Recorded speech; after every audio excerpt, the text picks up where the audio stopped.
Someone called me from a number I didn't recognize. Who could it be? I wondered aloud as I picked up the phone and said, "Hello." The voice on the other end responded, "It's me, Kevin, your son. Look, I get that you and Dad aren't together anymore, but you need to start acting like a mom. I'm in high school now, and I can't keep dealing with your problems forever, okay?" Confused, I asked, "What do you mean? Why are you calling me?" Kevin's tone turned sharp. "I'm telling you, you need to pay my child support and school fees, and do it soon. It's because of what you did, cheating and all, and now you're trying to get money from Dad. You're out of your mind." His words made me angry. "Kevin, who is this? I never had any children." "What? Are you kidding me? Are you in denial?" He shot back. "Stop playing games." Kevin must think I'm joking, but I'm serious. Like I said before, Kevin isn't my biological son. About 14 years ago, I was married to my ex-husband for about 3 years. During that time, our relationship didn't change much, and I thought we got along pretty well. We often went out together on our days off.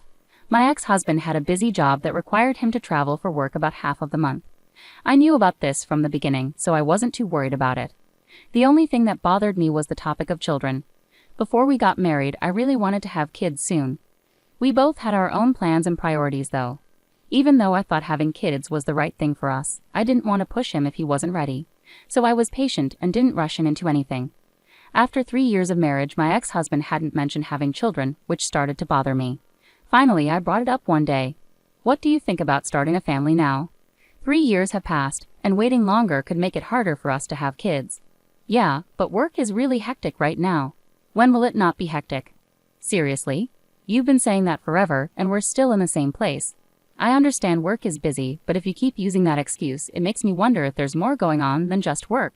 "What do you mean by that?" "I haven't done anything wrong," I said, feeling confused. The conversation felt strange. I didn't suspect my ex-husband of cheating, but I was concerned that things might start to seem suspicious. However, his reaction made me think otherwise. He's keeping something from me? I thought to myself. With that in mind, I decided to investigate. As I looked into his words, actions, and his behavior when I questioned him, I discovered the truth about what he was really doing on his business trips. It wasn't just cheating, it was much worse. My husband was living a double life. Half the month he was with me, and the other half he was with another family. The most shocking discovery was that this other family included a child. That child turned out to be Kevin. Did you just call me? Kevin was only about 2 years old then, too young to fully grasp what was happening. It was a situation with mixed feelings, fortunate and unfortunate at the same time. Knowing someone would get hurt, I decided to talk to the other woman later. She seemed to have heard about me from my ex-husband, nodding slightly when she saw me. From our first meeting, she didn't come off as particularly friendly. Amidst the tension, we quickly got to the point. I brought up everything that troubled me, whether it was acceptable for my ex-husband to lead a double life, and whose child Kevin really was. Without any hint of regret, she calmly answered, "Carly," confidently stating she was Kevin's mother. It seemed my ex-husband had kept this a secret from me, but she had no qualms about it. I couldn't help but feel overwhelmed by the situation. Finally, I asked her what her plans were moving forward. "I'm not planning to change anything in my life now. I'm fine with how things are," she replied. "Besides, I don't think he's interested in having more children." "Why do you say that?" When I told him I was pregnant with Kevin, he didn't seem happy. He said it would have been better if the timing had been different. So my pregnancy was more of an accident. Otherwise, I don't think he would have wanted a child. But he told me he loved kids. "Doesn't that mean he wanted a child with you?" She smiled faintly and said, "Isn't that strange? If that were true, why did I, who wasn't keen on having a child, end up giving birth, while you, who wanted a child, didn't even conceive? Can he truly say he loves children?" "Well, I'm sure he said he loved kids, but maybe it was just something he said to impress you.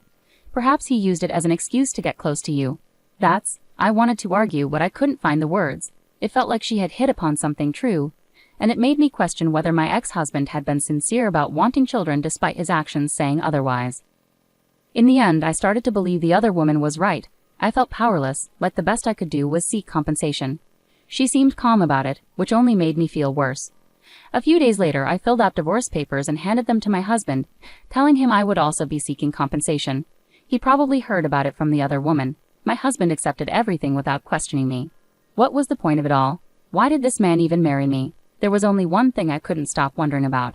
On the day I packed up and left, I asked my ex-husband, "Why did you marry me? I just don't understand." "I'm not sure either.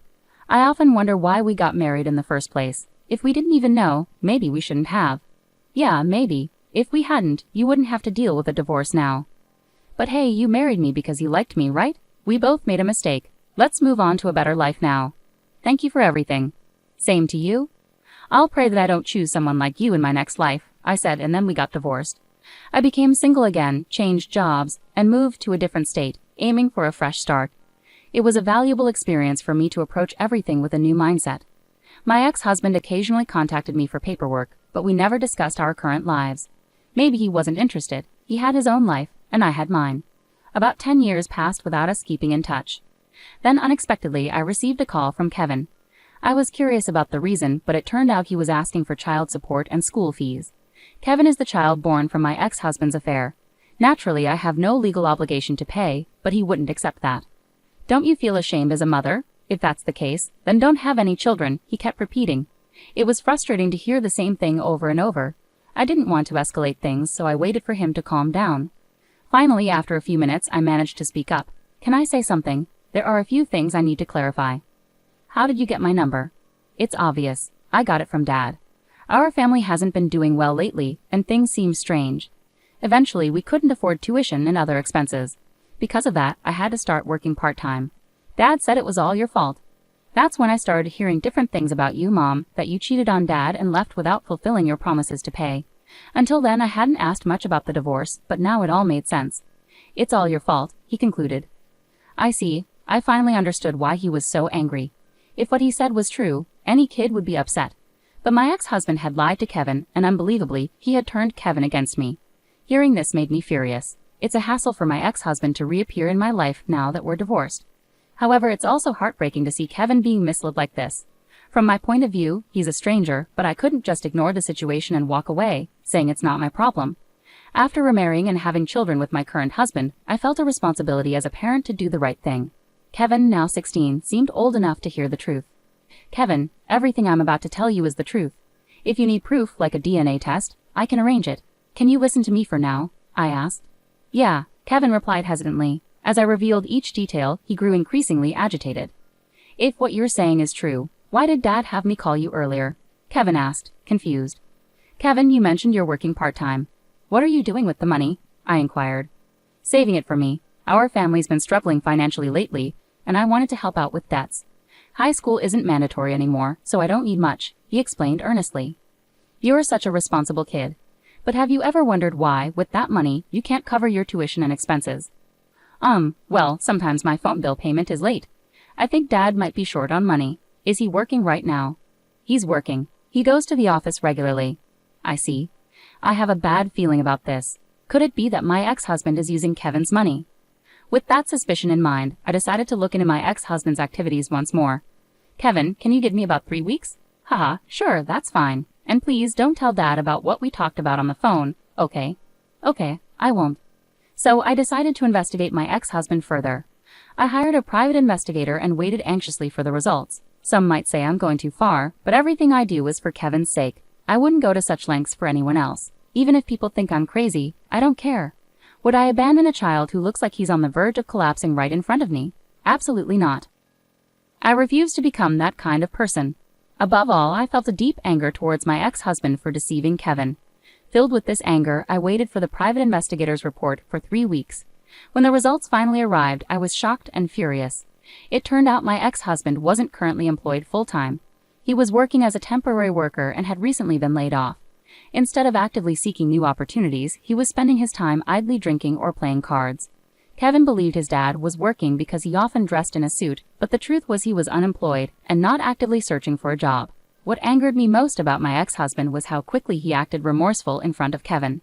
Seeing his dad like that, Kevin felt sorry and willingly handed over all his part-time job earnings. Little did Kevin know, his money was being squandered on gambling and drinking by his father. This situation couldn't be ignored. First and foremost, I needed to take action to help Kevin. With that in mind, I called my ex-mother-in-law, relieved that I hadn't deleted her number from my phone book. Hello. Oh, Ava. It's been a while. How have you been?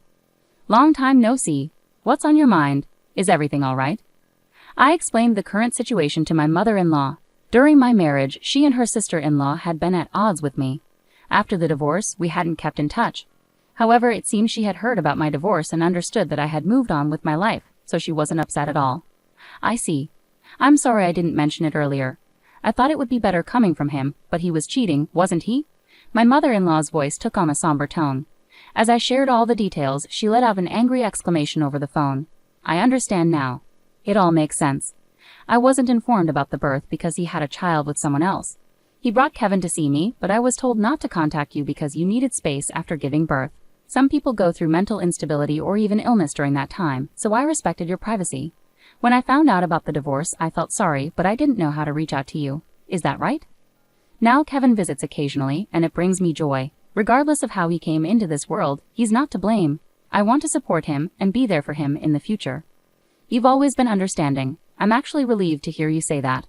I called because I wanted to ask you something about Kevin. Could you and your husband help raise Kevin together? Of course. Kevin worked so hard to earn money from his part-time job, only for it to be wasted on gambling.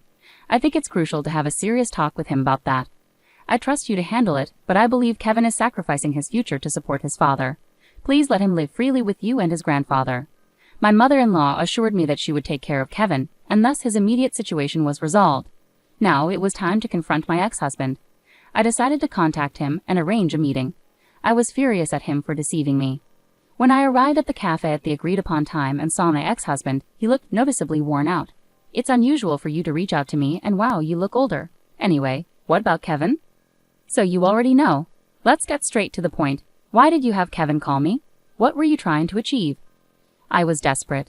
Money's been tight lately. I lost my job due to a fraud accusation, and Kevin's mother disappeared out of nowhere. It feels like everything's slipping away from me, but my mom and Kevin still think I'm employed. It's easy to fool them as long as I act remorseful. Kevin is your son, right? Doesn't it make you feel something? He's such a dutiful son, giving me money. You won't find a more devoted son than him. I understand now. I feel relieved hearing you say these things openly.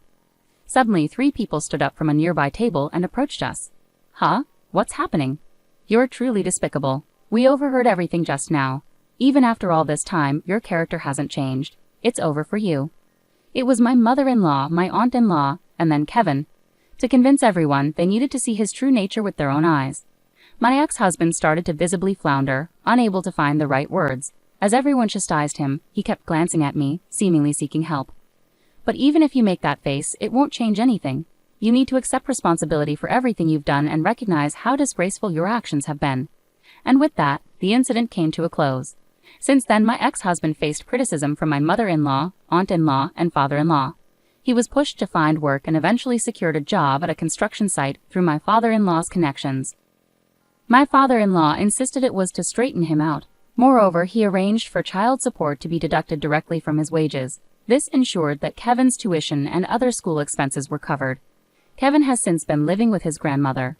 While I remain deeply disappointed in my ex-husband, he has apparently shown kindness to my mother-in-law and father-in-law.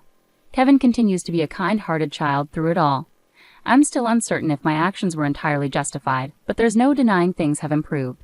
My greatest wish is for Kevin to find happiness. As my mother-in-law wisely said, a child born into this world bears no guilt.